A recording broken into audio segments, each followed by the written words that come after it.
নামও বেনজির, তার কাজেরও আসলে নাই কোনো যেটা বলেন যে নজির।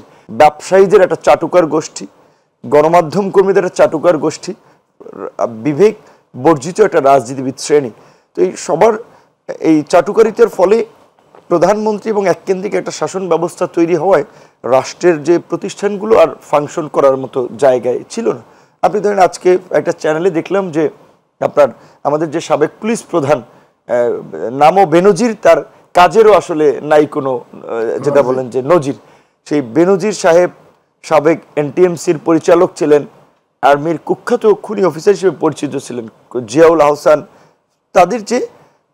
তাদের বিভিন্ন অপকর্মে সঙ্গ দিয়েছেন দুই অভিনেত্রী তাদেরকে এই সমস্ত কার্যক্রমে।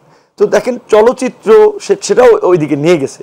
যেটা বলছি এই কারণে রেজিম বলছেন, রাইট, এই রেজিম এবং একটা বেনিফিশিয়ারি গ্রুপ যে এই সরকারকে যেভাবে ঘিরে রেখেছিল, তো সেইখান থেকে বের হয়ে আমরা ছাত্র জনতার আন্দোলনের মুখে এই সরকার প্রধান ছিল যিনি খুব দাম্ভিকতার সাথে অহংকারের সাথে বলতেন আমি শেখ মুজিবের কন্যা, শেখ মুজিবের কন্যা দেশ ছেড়ে পালায় না, জনগণের ট্যাক্স ব্যাটের টাকায় রাষ্ট্র চলে, সরকার একটা নিয়মতান্ত্রিক কাজ করে, আপনার চ্যানেলের অনুমতি দিয়েছে, পত্রিকা অনুমোদন দিয়েছে।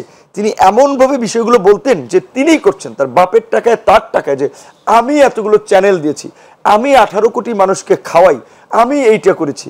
তো এই পরিস্থিতিতে আজকে আমরা যদি বলি বিচার বিভাগ, প্রশাসন, নির্বাচন কমিশন, আপনার প্রেস ইনস্টিটিউট কিংবা বিভিন্ন ধরনের প্রতিষ্ঠানগুলো একটাও কিন্তু এই প্রকৃত চাটুকার মানে প্রকৃত ব্যক্তিদের দ্বারা আসলে এই জায়গাগুলো পরিচালিত হয়নি, যার ফলে এখন যে এই সরকারকে বেগ পেতে হচ্ছে।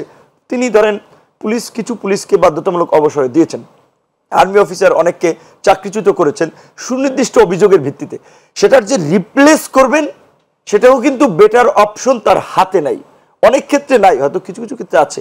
কাজেই সেই ক্ষেত্রে এই যে একটা রিপ্লেস করে আমরা আইন শৃঙ্খলা পরিস্থিতি স্বাভাবিক করা, সরকারের স্ট্যাবিলিটি তৈরি করা, এটার জন্য যে কাজ করা, সেটা কিন্তু সরকারকে বেগ পেতে হচ্ছে।